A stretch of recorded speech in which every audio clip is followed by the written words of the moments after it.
บอลนั่งเนื้อไว้กล้าอมปีขณะเป้ได้ยัดโยมធ្វើធម្មទាននឹងទេពីព្រោះព្រះសម្មាសម្ពុទ្ធព្រះអង្គសម្ដែងថាសัพពទាននាងធម្មទាននាងជីនេះទេធម្មទានរមែងឈ្នះអស់ទានទាំងពួងអញ្ចឹង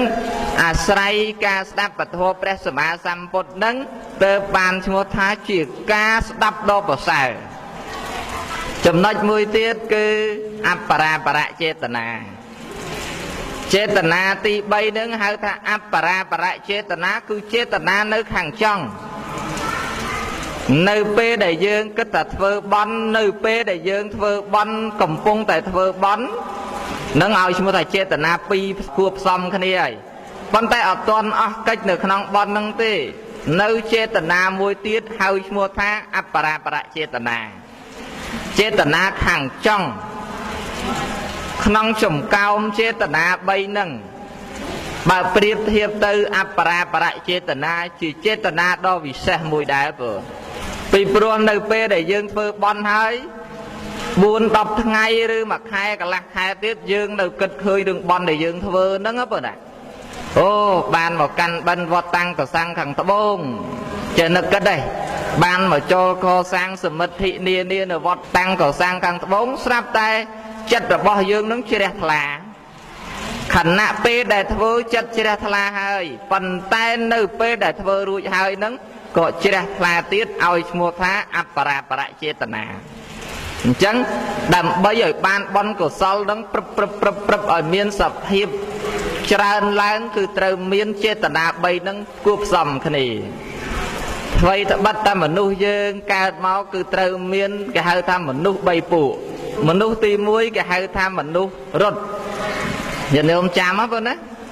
ទី1ហៅថាមនុស្សរត់ទី2ហៅថាមនុស្សដើរទី3ហៅថាមនុស្សវាលូននឹងទី3ឥឡូវមនុស្សរត់នឹងមនុស្សយ៉ាងម៉េចពាក្យថាមនុស្សរត់គឺសំដៅទៅលើញាតិញោមពុទ្ធបរិស័ទបងប្អូនប្រុសស្រីជាបាសកសិកាជាអ្នកសមាទានសិលជាអ្នកស្រឡាញ់បន់កុសលធ្វើបន់ធ្វើទានមិនបាច់មានគេដឹកនាំនឹងហើយហៅថាមនុស្សរត់នឹងគឺប្រភេទបើនិយាយទៅក្នុងចំណោមនៃឧបាសកឧបាសិកាវិញគេហៅថាឧបាសកឧបាសិកាផ្កាឈូកជាបតុមឧបាសកជាបតុមឧបាសិកាបើនិយាយពីរឿងឧបាសកសិកាវិញណាបើនិយាយអំពីមនុស្សទូទៅគេហៅថាកល្យាណពុទ្ធជន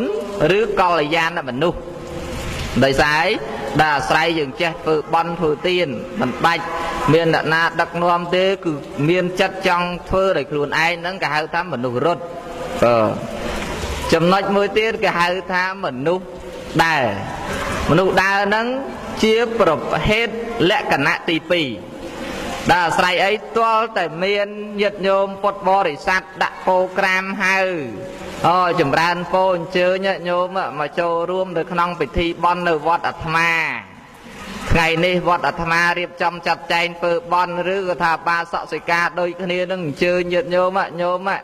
បងប្អូនប្រុសស្រីឥឡូវខ្ញុំរៀបចំធ្វើបន់ឥឡូវទៅចូលរួមបន់ជាមួយនឹងខ្ញុំញាតិញោមហ្នឹងក៏ធ្វើទៅតាមអ្វីដែលគេហៅហ្នឹងទៅគេហៅថាមនុស្សដែរបាទនិយាយទៅចំណុចទី1អាត្មារៀបរាប់មាញ់គឺថាល្អខ្លាំងណាបងណាតែចំណុចទី2គ្រាន់តែល្អបង្គួរដោយសារអីអាស្រ័យទៅគេប្រាប់អាស្រ័យទៅគេហៅទៅបានតែចូលរួមបើសិនតែគេអត់ហៅគេអត់ប្រាប់ក៏អត់ទៅចូលរួមដែរមួយទៀតមនុស្សវាឲ្យលូនទៀតទោះបីតែគេបោះពោក្រាមអញ្ជើញនឹងក៏អត់មកផ្សាយតាមរលកធាតុអាកាសវិទ្យុទូរទស្សន៍នឹងឲ្យដឹងហើយក៏អត់ចូលរួមនឹងហៅថាមនុស្សវាឲ្យលូនទៀតអត់ចង់ធ្វើទេបងទាល់តែទៅទាល់ចិត្តគំនិតហ្នឹងមើលទៅរឹបតឹងទ្រុងហ្នឹងធ្វើបន្តិចទៅនឹងហៅថាមនុស្សវាឲ្យមនុស្សលូនទៀតអញ្ចឹងនៅក្នុងចំណោមនៃមនុស្សទាំង3ហ្នឹង